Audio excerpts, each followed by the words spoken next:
Doctor صاحب surgery کیا costly ہے؟ اگین جی اچھی سرجری ہمیشہ کاسٹلی ہے، وہ بے شک چھوٹی ہے یا بڑی ہے. یہ سرجری چونکہ اس میں پاورڈ گیجٹس چاہیے ہوتے ہیں، ہمیں پاورڈ انسٹرومنٹس چاہیے ہوتے ہیں، اینڈوسکوپس کا استعمال ہے، اور ہر جگہ ہر چیز ہے بھی نہیں ہے. پاورڈ انسٹرومنٹس جن میں مائکرو ڈیبرائڈرز چاہیے ہوتے ہیں، پھر اپنی ایکسپرٹیز. اچھا یہ سرجری کے لیے سرجن کے اوپر اپنی بڑی انویسٹمنٹ ہو رہی ہوتی ہے سالوں میں. وہ ورک شاپس لے رہا ہوتا ہے، وہ اپنے ٹیچرز کے ساتھ دیکھ رہا ہوتا ہے، وہ اس کے اوپر سالوں کی اس کے اوپر محنت لگی ہوتی ہے. تو کہیں نہ کہیں وہ اس انٹلیکچوئل جو اس کا انویسٹمنٹ ہے اس کو بھی چارج کر رہا ہوتا ہے آپ کو. اور پھر ہاسپٹل کی چارجز ہوتے ہیں اور باقی چیزیں ہیں. گورنمنٹ سیٹ اپس میں یہ سرجری فری آف کاسٹ بھی ہے اور بڑی اچھی جگہوں پہ ہو رہی ہیں، بڑے اچھے اسپتالوں میں ہو رہی ہیں. تو دونوں چیزیں موجود ہیں کمیونٹی میں.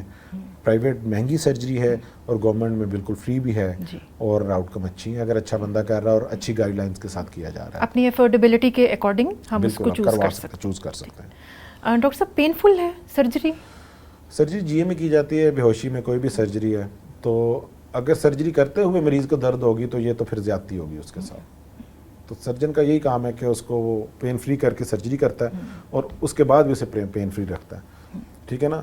تو یہ ایسی سرجری نہیں ہے کہ جو آپریٹ ہونے کے بعد بھی مریض کو تکلیف یا درد ہوتی ہے.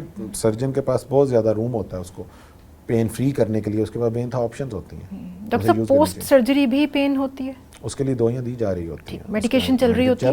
بالکل چل رہی ہوتی ہے. 1 یا 2 دن تو وہ ہسپتال میں ہوتا ہے، اس کے بعد وہ گھر جاتا ہے تو اس کے لیے بھی میڈیسن دی جا رہی ہوتی ہے. ٹھیک ہے. تو ڈاکٹر صاحب اب سرجری ہو گئی ہے تو اس کے بعد پیشنٹ کو کن مسائل کا سامنا کرنا پڑ سکتا ہے؟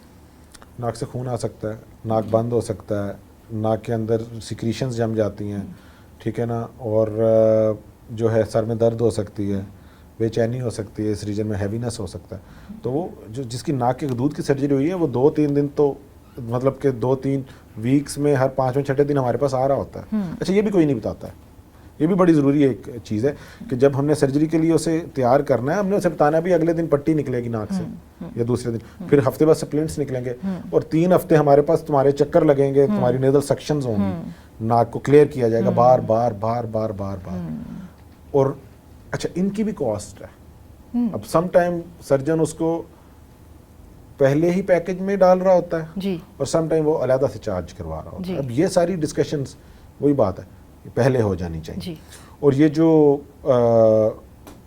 ناک کی سرجری ہے اور تقریباً 3 ہفتے تک پیشنٹ ہمارے پاس آ جا رہا ہوتا ہے، پھر جا کے کہیں وہ اس کو فائدہ ہونا شروع ہوتا ہے. تو یہ سمپل ٹاسک نہیں ہوتا ہے ڈاکٹر صاحب. یہ سمپل بھی نہیں ہے اور ٹائم ٹیکنگ بھی ہے. ٹائم ٹیکنگ ہے اور پیشنٹ چاہیے ہوتا ہے، ڈاکٹر کا بھی اور پیشنٹ کا بھی، مریض کا بھی ہمت چاہیے ہوتی ہے اس میں. ڈاکٹر صاحب پالپس کو ریموو کر دیا جاتا ہے تو کیا اس کے بعد بھی یہ گرو کر سکتے ہیں؟ یہی تو گرو کرتے ہیں. جیسے آپ نے ٹونسل میں پوچھا تھا نا، وہ گرو نہیں کرتے ہیں. یہ الرجک پالپ نے تو کرنا ہی کرنا ہے گرو. یہ کرنا ہی کرنا ہے. اس میں سب سے بڑا پیشنٹ کو یہی آپ نے بتانا ہے کہ جو میں سرجری کر رہا ہوں یہ 2-2.5 سال تک تو تمہارے حدود نہیں آئیں گے، لیکن یہ اس کے بعد آئیں گے اور آتے ہیں. یہ اس کا مطلب ہے کہ یہ surgery for the time being ہے؟ بالکل ایسی ہے. اس کی ایک اپنی میعاد ہے. ڈاکٹر صاحب کیا پیشنٹ کو بار بار سرجیکل میتھڈ سے گزرنا پڑتا ہے؟ اچھا اس میں ایک فنومنا یوز ہوتا ہے اسکارنگ کا. یوزلی 2ری یا 3ری دفعہ کے بعد نہیں پالپ آتے ہیں. اچھا اس میں سرجن کی کیپیبلٹی پہ بھی بڑا ڈیپینڈ کرتا ہے. There are surgeons very few in Pakistan, 1 یا 2 پاکستان میں ہیں، ٹھیک ہے نا، ہمارے استادوں میں، اور ویسٹ میں زیادہ ہیں جن کا جو ہے ریکرنس ریٹ نیئر 0 ہے. لیکن ان کے بھی ہم نے دیکھے ہیں آتے، لیکن اس میں سرجن کی فالٹ نہیں ہے. اور ایک بہت بڑا فیکٹر ہے پاورڈ انسٹرومنٹس کا، کہ جو نئی موڈیلٹیز ہیں وہ ہمارے پاس. اچھا اس میں اب ایک چیز ہے کہ زیادہ تر پرائیویٹ ہاسپٹلس میں وہ پاورڈ موڈیلٹیز نہیں اور گورنمنٹ میں ہیں. اب لوگوں کو اس چیز کا بھی نہیں پتہ، کیونکہ گورنمنٹ میں فنڈنگ کسی اور طرح سے ہو رہی ہے، اسٹیٹ کر رہی ہے، اس کو فرق نہیں پڑ رہا ہے.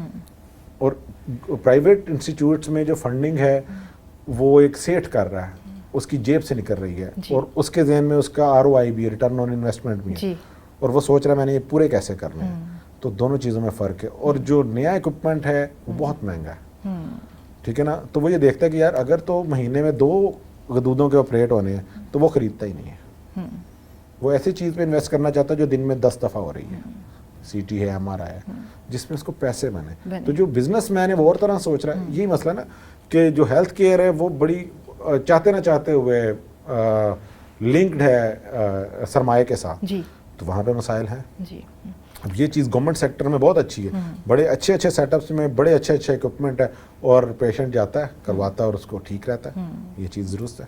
ڈاکٹر صاحب کیا فرسٹ سرجری سے پہلے ہی پیشنٹ کو گائیڈ لائن دی جاتی ہے کہ 2-3 سرجریز کرنی پڑ سکتی ہیں؟ ہم تو بتاتے ہیں, ہم تو دیکھیں ایک سینگ ہے, ہم پنجابی میں اسے سنتے ہوتے تھے, جب سرجری میں آتا ہے تو بیسیکلی ڈاکٹر کے ذہن میں یہ ہوتا ہے کہ شاید بہت پیسہ ہے یا کہ میں بہت کمانے جا رہا ہوں. جی لیکن یہ بات آج سے 2 دہائی پہلے تک درست تھی. جی بے انتہا پیسہ تھا سرجری میں کسی بھی طرح کی, اب نہیں ہے.